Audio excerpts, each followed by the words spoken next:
Aê, de volta, Sérgio Lima aqui no Afoitos. Vou contar uma novidade para vocês. Agora o Afoitos é um conteúdo da Record. A gente fechou a parceria com a Record e agora nosso conteúdo também estará dentro dos canais da TV Record. Olha só que alegria, viu que só? Isso, hein? Porra, para quem não sabe, agora o negócio é sério, brincadeira é séria. Hoje não é uma entrevista, hoje é uma resenha. Vou entrevistar um grande amigo meu, que eu acho que conheço há quantos anos, Cadu? há mais de 20, né? Mais de 20 anos, né? Não precisa entrar em detalhes, mas conheço esse cara há muito tempo e ele é simplesmente o dono e que levou o legado da família dele, porque a família dele criou o melhor bar do mundo, sob minha opinião, e com certeza premiadíssimo, né? Que é o Bracarense. Então, assim, eu vou apresentar formalmente aqui Cadu Tomé. Ele é empresário, curador gastronômico e é uma das mentes mais inquietas e criativas da cena de bares e botecos do Brasil, não, do mundo. Neto do fundador do legendário Bar Bracarense, no Leblon, Cadu soube honrar o legado da família ao mesmo tempo que reinventou o conceito de boteco para uma nova geração. E ainda, agora, trouxe para brilhantar São Paulo o Bracarense para a cena paulistana, né não? Só fala assim, bem-vindo. ô sorte. Ô sorte. Meu irmão, bem-vindo. Prazer. Obrigado. Vou até fechar aqui, porque hoje a resenha não vou seguir esse roteiro, não. Ah, tá certo. E o roteiro tão bom. Ah, rapaz, é isso aí, meu irmão. Pô, muito legal, né? Depois de tanto tempo a gente se encontrar em São Paulo e tal. Que loucura, né, meu irmão? Eu tinha que implorar pra você ir lá no Rio tomar um chopp comigo, né? Pô. Acabou que eu vim parar aqui também. Verdade. Graças a Deus que você veio para perto e trouxe o Bracarense para perto, né? É, pô, muito legal. Eu sou apaixonado por São Paulo, então Eu também. acho que eu tô vivendo o melhor momento da vida aqui. Tô muito feliz. É verdade. Eu amo o Rio, mas me apaixonei por São Paulo. Eu digo isso, para não deixar os cariocas tristes, mas São Paulo as coisas são um pouquinho diferentes. É né? que eu sou um carioca romântico, sabe? O Rio que eu tenho na minha memória tá longe, tá difícil. É verdade. Né? E eu acho que esse foi um dos principais fatores de eu ter vindo para São Paulo. Né? Eu falei, pô, minha esposa estava ficando grávida, né, e tal, tentando engravidar. E aí eu falei, pô, não vou criar meu filho numa bolha, né, cara? Você chega no Rio hoje, é aquilo ali, Leblon, Ipanema e tal. Né? Eu fui nascido e criado no subúrbio, pô, adoro rodar o subúrbio. E a minha esposa ia virar, não leva meu filho, não. Aí ia ter briga em casa, né? Em São Paulo a gente consegue rodar tudo tranquilo e tal. Verdade. Guardar as proporções dessa grande cidade. Ainda, né? Também. É um lugar muito bacana. E as coisas aqui funcionam numa velocidade um pouquinho diferente, né? Não só do Rio de Janeiro, mas do Brasil. Na sua velocidade. O povo aqui é acelerado que nem você, né? A gente acorda às 7 e tá atrasado já. Cara, eu me tornei paulistoca, que eu brinco, né? Cheguei aqui, cara... E São Paulo me transformou e transformou minha vida e me deu tudo que eu tenho hoje. Então, sou muito grato, apaixonado por São Paulo. Não saio daqui para lugar nenhum do mundo. Graças a Deus. Né? Cara, e aí? Bicho, como que é, primeiro, ser criado dentro desse universo dos botecos e tal? Como que é isso para você? E como é que você enxerga essa transformação? Porque, cara, antigamente era um bar. Né? Hoje em dia, o Bracarense é um ícone. Né? Então, como é que você enxerga tudo isso e como é que mantém? Qual é o segredo do Bracarense ser o Bracarense, cara? Eita, vamos lá, uma coisa de cada vez. Eu na verdade, assim, meu avô sempre teve o Bracarense, desde que eu me conheço como gente, né? Mas meu pai era funcionário público, inclusive trabalhava em São Paulo, né? Ah, é? E assim, eu sempre falo que na época do meu avô, ser dono de bar era feio. O cara bem sucedido era tipo meu pai, funcionário público e tal. O cara que tinha um restaurante 5 estrelas. O cara do botequim é o cara que deu errado. Né? Teve uma época que eles começaram a escrever os guias Rio Botequim. E foi até o Paulo Thiago de Mello, falecido, saudoso, um cara que eu tenho o maior carinho. Eles começaram a escrever esse guia que era oficial da prefeitura. E aí meio que o Botequim Carioca ganhou essa coisa de o bistrô parisiense, sabe? Era o símbolo da cidade e tal. E com isso a gente começou a ter novos clientes que até então olhavam meio atravessados para um bar, para o botequim. E aí também teve que se reinventar, porque começou a chegar uma clientela que não aceitava mais aquele banheiro, né? Sujo. Tradicional, aquela naftalina lá de 15 anos e tal. A coisa teve que mudar. E a gente foi se adaptando. Cara, impressionante. Quando eu vou pra lá, fico vendo, cara, aquela turma inteira na rua ali, batendo papo, comendo bolinho, tomando chopp e tal. É uma loucura, cara, uma loucura. E aí acabou que quando eu fui trabalhar no bar, eu fui porque minha avó tinha falecido, meu avô parou de trabalhar, aí falou, não quero mais saber disso, meio que perdeu o sentido, sabe? E aí meu pai, não, vamos vender. Meu pai nunca foi um cara de chopp, de bar, né? Meu pai nunca foi dessa boemia. Vamos vender e tal. Aí eu escutei eles falando essa história, arrumei uma mochila de roupa, fugi de casa e fui ser garçom. Cheguei lá no Braca, aí era um tio meu que era o gerente na época, o tio Carlinhos, ele falou, Cadu, não, fica aqui comigo, fica que eu te ajudo. E aí eu fiquei de garçom, ganhava 10% dos 10% do Chico, que era o único garçom da casa. Cara, e como é que você consegue hoje trazer essa tradição carioca para São Paulo com a mesma magia que tem o bracarense lá? A primeira coisa é o seguinte, eu não tento reproduzir. Eu sou um cara que eu falo que o samba é minha escola. Se você prestar atenção nas letras de samba, você vai aprendendo uma série de lições de vida, né? E uma delas é pisar no miudinho, né, meu irmão? Tem que pisar no miudinho. Não adianta chegar aqui dizendo que sabe tudo, que é outra cidade, é outra realidade. Né? Eu tenho um grande sócio que também não era de São Paulo, ele era do interior, mas ele mora em São Paulo há mais de 15 anos. E a gente troca muito sobre isso, né? A gente já está aqui aprendendo com a turma de São Paulo, entendendo os gostos. Eu tenho 3 anos que a gente abriu o Braca lá no Itaim. Eu falo, agora eu estou começando a botar a cabecinha de fora, sabe? Estou olhando a cidade com mais propriedade e tal. Tanto que eu mudei, né? Fui morar agora do outro lado da cidade. Eu curto muito isso aqui. Mas qual que é a diferença hoje que você vê do Rio para São Paulo em termos desse segmento? Assim? Tem umas coisas que são engraçadas. É assim, o carioca fala assim, meu irmão, vamos se encontrar. Tá bom, vamos se encontrar. O paulista, meu irmão, ele marca a hora, ele reserva a mesa, e a última coisa que ele vai fazer é passar na rua, encontrar alguém e parar. Lá no Rio, é normal, o cara vem, qual é, meu irmão? Tá aí, vamos tomar um chopp. Aqui não. Ele liga pro bar e reserva o lugar e tal. É a formalidade paulistana. E assim, eu tive que me adaptar. No Rio eu nunca fiz reserva. Aqui em São Paulo, se eu não fizer reserva, eu fecho a casa. É muito bom, né?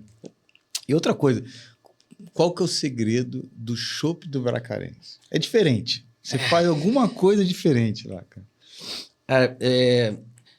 Eu tava olhando umas perguntas lá que a produtora fez, né? E aí uma das perguntas era sobre esses segredos e tal.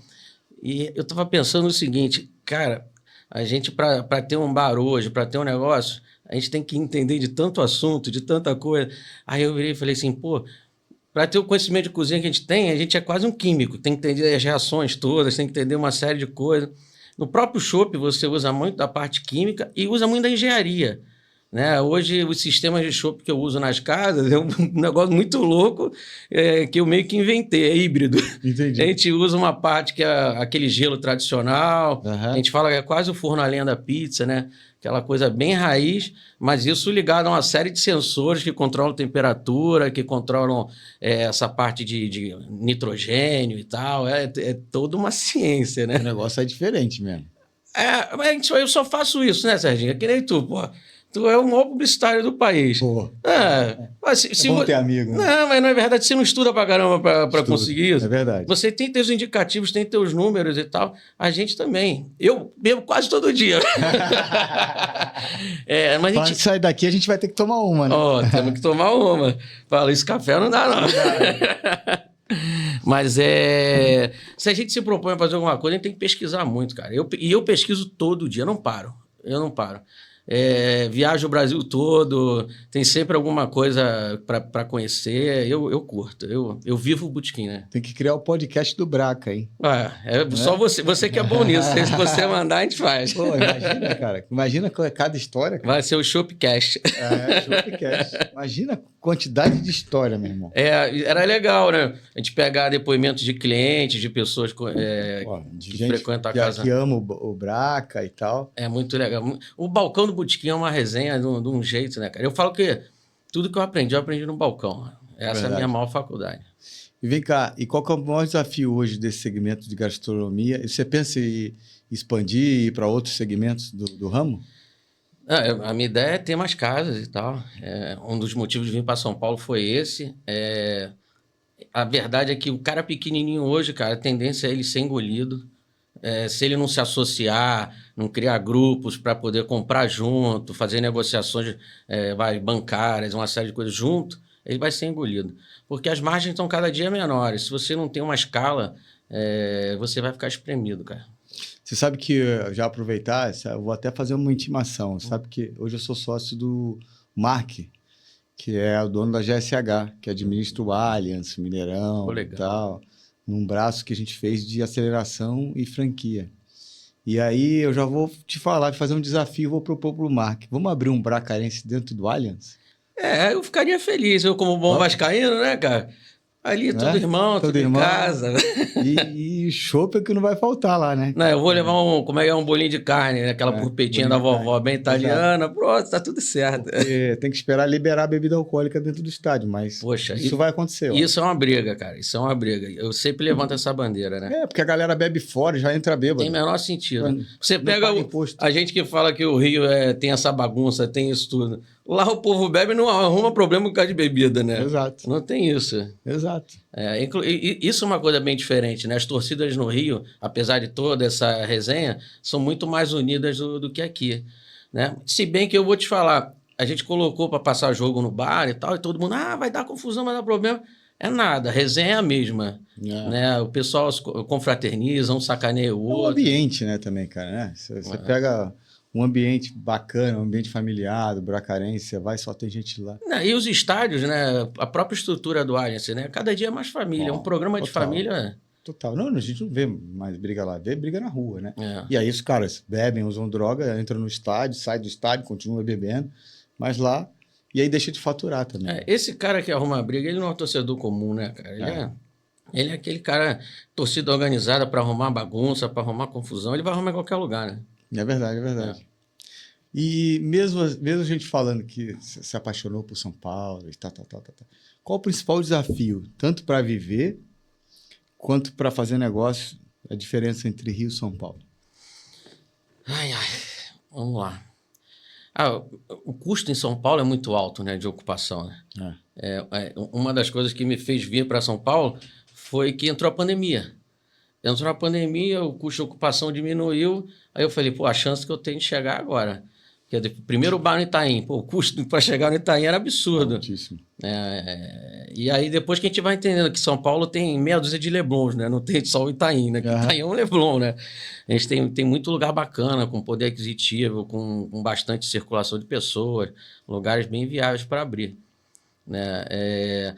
No Rio agora tem isso, o Braca fica no Leblon, o Leblon também está cada dia mais caro, porque virou a grande bolha da cidade, é o Leblon ali. Verdade. Um pouquinho de Ipanema. Aí você vê essa enxurrada de bar abrindo em Botafogo e tal. É uma pena que você não vê esses negócios distribuídos pelo subúrbio da cidade. O subúrbio ficou muito informal e tal.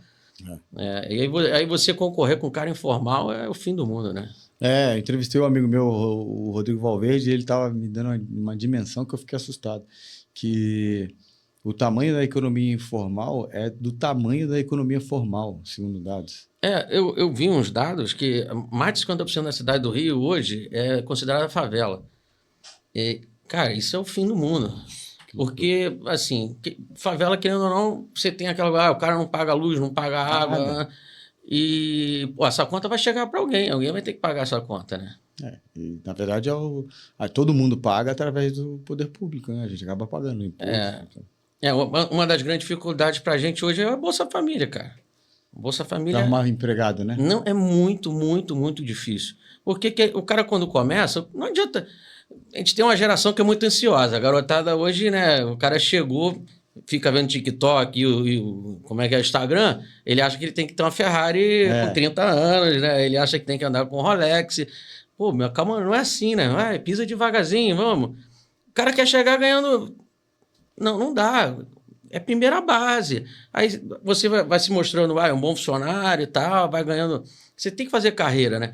Lá no Rio, eu tenho 2 chopeiros lá comigo, o seu Antônio e o Dirceu, tem mais de 40 anos. Eles criaram a família dentro do bar, sabe? Com salário, com as coisas. Eu acho, pô, isso é lindo, o cara construir uma carreira. Cara, para você manter a garotada hoje no bar, se eu não tenho um grupo do jeito que eu tenho hoje, eu não consigo mostrar para ele que ele vai ter perspectiva de crescer. Não, e o cara começa... trabalhar com você 2 meses, ele quer ser gerente, né? E aí o cara faz 3 extras, numa semana, ele ganha mais do que se ele tivesse carteira assinada. Aí, se ele tiver carteira assinada, ele não ganha o Bolsa Família. Aí o cara faz essas contas. É verdade, verdade. Falando nisso, como é que você tem enxergado aí essa situação hoje do país? E você como empresário lá na ponta, acho que sente mais do que eu, que você está lá na ponta, você está atendendo o cliente lá na ponta. Eu atendo a empresa, né? Então, como é que você está enxergando hoje essa situação? Cara, eu acho que, infelizmente, a gente vive um momento muito equivocado, né? Esses projetos que, assim, são só assistencialistas, eu acho que tem que ter para assistencialista, tem uma série de coisas, mas eu acho que a coisa não é feita da maneira séria, é feita de maneira politiqueira. Você que é bom de marketing político, você entende bem disso. E assim... essas coisas de, em vez de a gente tentar melhorar a eficiência, né, do governo, né, da máquina pública, a gente vai colocar mais imposto, apertar mais o empresário. Eu falo muito com o meu sócio que a gente brinca o seguinte, a gente gosta muito de gente, senão a gente não tinha tanto funcionário. A gente não estaria fazendo negócio, a gente entrega o dinheiro aplicado num fundo aí. Lógico. Ia ganhar menos, ia se aborrecer menos, ia ter menos risco. Minha mulher chegou a se separar de mim, cara, porque Sério? eu tinha muito funcionário. Sério mesmo? Ela falou, não, pelo amor de Deus, cara, você tem muito problema. Que loucura. Então, olha o desafio de empreender no Brasil. Quando você trabalha demais, até a família fica em risco. Né? Porque você é visto como vilão, né? Você vai para a justiça trabalhista, né? Você tem que sempre provar que você trabalhava direito, né? O cara diz que trabalhava 24 horas por dia e o juiz aceita. Vou fazer o quê? Eu tenho que me armar, né? Tem que ter uma estrutura para ter tudo documentado, ter tudo certinho e correr menos risco, porque todo dia tem um desafio. Empreender no Brasil é difícil demais, muito difícil. Cara, e além disso, para onde você acha que esse mercado vai? Mercado não só do botequim, mas o mercado gastronômico. Como é que você enxerga também, cara? Que você acabou de falar, o subúrbio deveria ter. Mas agora com esses grandes centros, shoppings, centros de experiência, lazer, que é onde está indo muito mais esses grandes centros, como é que você enxerga esse botequim de rua, o restaurante de rua? Como é que vai ficar? Como eu te falei, eu sou romântico, sou saudosista, né? Eu agora mesmo tô até tentando pegar uma casinha aqui em São Paulo, uma casinha na década de 50, toda com aquele balcãozinho de fórmica, que eu tô tentando comprar para manter, que eu não quero que acabe. Rapaz, eu acho que o desafio é esse que eu te falei. Esse comerciante ele vai ter que se adaptar. Né? E a gente tem pelo menos eu passei por isso, a substituição de geração é muito complicado. Porque o filho hoje tinha mais estudo que o português ficava ali, e aí ele tem mais 300 opções, além de ficar em pé atrás do balcão, que é uma vida, né, sacrificante e tal. Então, você fazer essa substituição da geração é muito difícil, cara. E a maioria desses comércios menores, de bairro, eles têm essa coisa mais de família, tradicional. Se o cara não se profissionalizar, não se agrupar, eu acho que ele fica no meio do caminho, ele não vai ter muito para onde correr. Vai ter que ser uma rede, né? Mesmo que ele não seja uma rede, eu tenho um grupo de amigos lá no Rio, que eu não posso falar o nome do grupo, porque é um grupo daqueles de WhatsApp bem bravo mesmo. São 15 donos de bares, né? Só bar daqueles bem bacanas e tal. Com certeza você conhece vários deles. Mas ele só tem... Agora tem fazer propaganda. A Mari lá do Bar da Frente, ela agora está com a segunda operação em Copacabana. Ela tem uma na Praça da Bandeira em Copacabana. A maioria só tem uma casa. Então, o que eles fazem? Eles sempre se unem. Tipo, vamos comprar uns copos logomarcados? Vai ficar caro se fizer só para um. Aí eles mandam fazer para os 15 bares. Pô, legal. Aí eles conseguem um valor que é o mesmo valor que eu pago, porque eu tenho mais casa. Isso é legal. Até com a Ambev mesmo, eles têm que brigar para negociar alguma coisa com a Ambev, eles sentam lá e falam, não, o preço tem que ser para todas as casas aqui. Pô, isso sim. Isso é legal. Por isso que mantém. Realmente. Esse mercado tem alguma regulação? Tem alguém que representa o mercado? Ou não? É só essas iniciativas assim? Porque igual tem acho que é o mesmo, né? Tem. Restaurante. Eu acho que assim, uma das minhas grandes escolas eu fui diretor lá do sindicato lá do Rio, e era isso, eu tinha 22, 23 anos, eu era diretor, e só tinha a velha guarda, né, aquelas águias lá, e eu lá sentado na mesinha escutando, aprendendo com eles, brigando pela categoria. A gente chama de Sindi Rio. Sindi Rio. Era o maior sindicato patronal do Brasil. Muito legal. E eles sempre brigavam pelas nossas causas e tal. Porque senão você fica muito exposto, né? Sim. Só toma porrada de cima. Tem que ter. Era tipo, lei do fumo, a culpa é do bar. Pô, o cara tá fumando, meu irmão. Você vai falar, não pode, é proibido, mas você não é polícia, né? Aí chegava a prefeitura e queria autuar o bar. Não, calma aí, ajuda a gente. Dá um telefonema, a gente pode ligar para vocês, então, quando o cara descumprir, você vem aqui tirar o cara, você me ajuda? Tem que levantar essas discussões, né? Se não tem um sindicato... Aqui você faz parte de algum frequente? Então, aqui a gente fala muito com o pessoal da Abrazel. A Abrazel lá no Rio não é tão forte, aqui em São Paulo é bem mais forte. Sim. É um pessoal bem bacana, inclusive.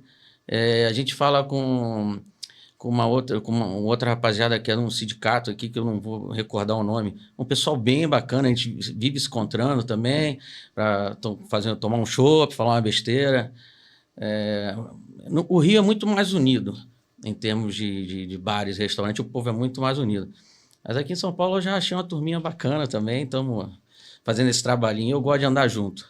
Você nunca pensou em franquear? Porque assim, a gente brinca que assim, dinheiro a gente arruma. Dinheiro você vai no banco, dinheiro você faz qualquer coisa, dinheiro a gente arruma. Eu preciso de gente para trabalhar. A gente tem uma ideia de expansão para as próximas unidades agora, só que a ideia é ter sócio-gerente. E o sócio-gerente, não propriamente dito, ele entra com dinheiro. Se ele não tiver o dinheiro, a gente bota e ele vai pagando com o tempo para a gente. O importante é ter gente comprometida, né? Ter gente que vista a camisa, que entenda que o negócio é dele também, senão não vai para frente. Boa.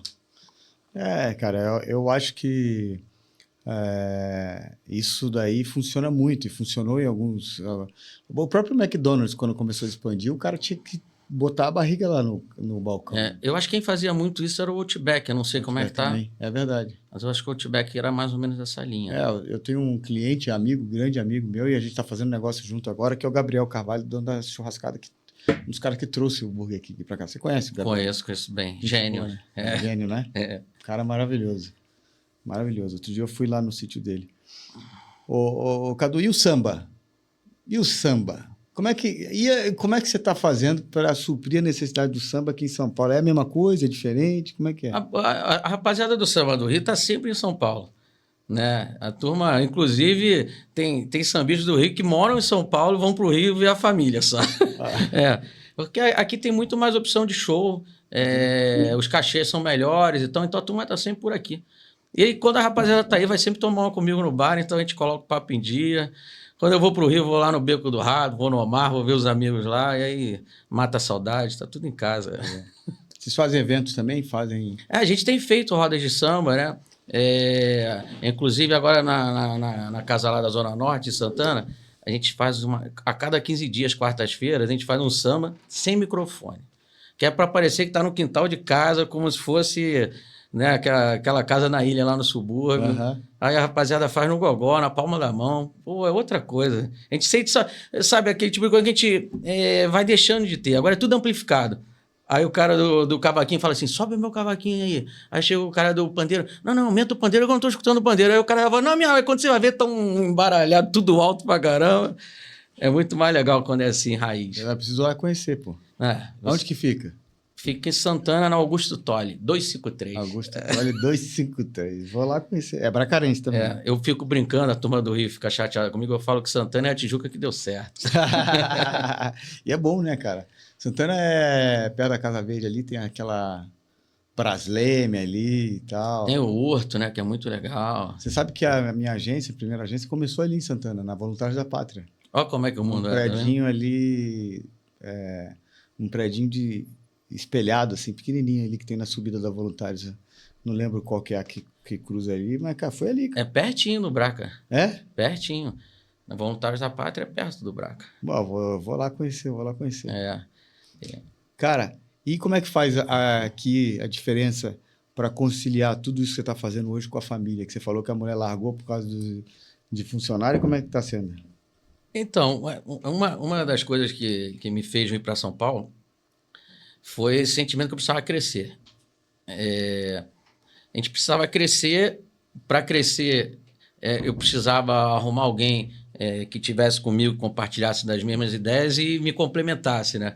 Então, aí eu acabei conhecendo o meu sócio, o Augusto, que é um figuraça, apaixonado por boteco, cachaceiro pra caramba, só que ele é um cara muito focado na parte de auditoria, na parte de planilhas e tal. O cara é o gênio dos números. E eu já sou esse cara mais da operação. Eu tô preocupado com a temperatura do chopp, com aquela maldadezinha no tempero, né? Eu gosto... Bolinho mágico. E aí, só que uma coisa que a gente sempre bateu um papo foi isso. A gente precisa crescer, é que ele já tem operação aqui. Ele tem o Esquina do Souza aqui em São Paulo, que é super conhecido. Tem mais umas outras coisas menores. Mas se a gente consegue crescer, a gente consegue criar estrutura. Quando a gente cria estrutura, a gente vai contratar profissionais capacitados para cada área e vamos ter mais tempo para fazer o quê? Gerar negócio. E cuidar da família também. É um negócio. Quando eu cuido da família, eu gero negócio, né? Vai jogar tênis. A gente joga tênis, faz um amigo no tênis, já gera negócio. Vai levar um moleque na... Pergunta para mim, você vai fazer nada esse final de semana, né? Não, quando vê, tem 5 reuniões que é tipo café da manhã com um amigo, jogo de tênis com fulano, outro. Eu adoro, cara. E assim, nada mais importante, né, na minha vida que a minha família. O meu curuminzinho, o Martim, é bom demais. Bom demais. Bom demais. Minha esposa é minha parceirona, que segura, né, cara? Veio para São Paulo, sem família aqui e tal. Para mim era mole, que eu tô no boteco batendo papo, fazendo aquela resenha, o tempo passa. Ela que fica mais em casa sozinha é mais difícil. E, cara, e o segredo do bolinho? Já falei do chopp, mas agora é a parte mais...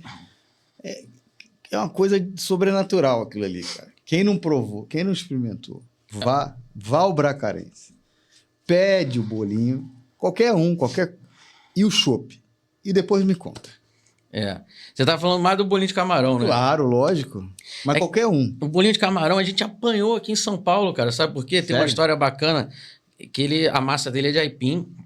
E a gente compra um aipim de Guapimirim, lá no Rio, que é a mesma família que fornece esse aipim pro Braca há mais de 35 anos. Braca, quando eu digo bracarense lá no Rio. Há mais de 35 anos, uma coisa assim, né? O rapaz, né? Agora já é um senhor. Ele, Cadu, eu criei minha filha vendendo aipim pro bracarense. Eu falo, cara, muito bacana isso. Aí eu falo sustentabilidade, agricultura familiar. Na prática, é isso, né, cara? E quando eu vim para São Paulo, ele não consegue me entregar em São Paulo. Para arrumar outro fornecedor. Cara, o que a gente apanhou para testar aipim, para arrumar algum aipim que chegasse... E arrumou? Arrumamos depois de muito tempo, apanhamos bastante. Cara, porque é demais o bolinho. É um processo muito complicado. Aquele bolinho, só para fazer a massa, leva uns 3 dias só para fazer a massa. Que isso. É complicado. Mas aqui em São Paulo arrebenta o bolinho de carne, né? A paulista adora bolinho de carne. A gente brinca que toda birosca boa no Rio tem que ter um bom bolinho de bacalhau. Quando eu cheguei aqui, irmão, me falaram, você já comeu coxinha de carne? Eu falei, isso não existe. Coxinha de carne não existe. Aí não existe. Aqui em São Paulo tem coxinha de carne. Paulista é viciado em coxinha, né? Exato. Coxinha de carne, minha loucura. Eu tirei coxinha no cardápio. Tirou? Não. Aí o cara, porque a do fulano é melhor que a não sei o que, então tá bom. Então vai comer na casa do fulano. Eu entrei de sócio num negócio de coxinha. Você sabe. Já provei, já provei. E aí ele falou, ó, depois eu vou te dar um toque das coxinhas. Eu falei, lógico, meu amigo. O cara que tem o melhor bolinho do mundo. Fala que vai me dar um toque, meu amigo. Falou, não, esse processo de fazer salgado assim, tem um romantismo, né? Não é puro. Eu só vou sossegar, Cadu, quando eu ver um Braca na Europa. Quando eu for lá, vou passar um tempo na Espanha, tem um Braca. Vou para a França, tem um Braca. Porque tem que ensinar como se vende bolinho e chopp gelado. Bolinho bom e... mas tá arriscado eu chegar lá, o cara reclamar que o chopp tá muito gelado. É verdade, é verdade. Lá o chopp eu, quando vou lá, fico nervoso. Eu quero tomar um chopp. A gente foi até agora com o pessoal da Ambev, né? A gente foi para Londres e tal. Pô, tomar um chopp em 300 lugares. Aí os caras só olhavam para mim e falavam assim, cara, não tem jeito. Não tem jeito. Só lá no Bracarense. E, cara, qual foi o ensinamento mais importante que esse processo familiar, teu avô e tudo que você aprendeu com essa questão de gestão do Braca, tal. Desde lá que você foi garçom, principal ensinamento? Escutar, né? O principal ensinamento é que você tem que aprender todo dia, tem que escutar todo mundo. Às vezes aquela pessoa que você menos imagina vai te dar uma lição, né, daquelas que você vai levar pro resto da vida, né? Eu leio até bula de remédio, eu pesquiso tudo, eu gosto de escutar tudo. Né? Eu acho que o dia que a gente parar de aprender, não tem mais sentido a gente ficar aqui, não. Tem alguém que não gosta de você, meu irmão? Porque é impossível. Tem. Só se for concorrente. Não, tem uns malas aí, tem. Porque, os caras aprontam comigo. Você é o mesmo cara que eu conheço desde a faculdade, meu irmão. Essa mesma energia, essa mesma malandragem carioca. Quando a gente chegou na faculdade lá, aí a gente estava lá, o Cadu falou, pô, vamos lá no bar, vamos lá no boteco. Quando chegou era o Bracarense, que eu já era fã, já era louco lá. Aí fiquei mais fã ainda. Não, o melhor é quando eu fazia trabalho contigo. Que aí você fala assim, pô, vamos fazer o trabalho. Onde é que a gente vai fazer o trabalho? Na Osqueria da prefeitura. Lá no Copérnico, né? Era Copérnico. Será que ainda existe aquele Copérnico? Acho que deve existir, cara. Era muito legal, né? Pô, que vida boa, hein? Rapaz, o tempo era feliz, voa, né? Não sabia, hein? O tempo voa. Né? Meu Deus do céu. E cara, qual o segredo hoje do cara que quer empreender nesse segmento? Qual o principal desafio?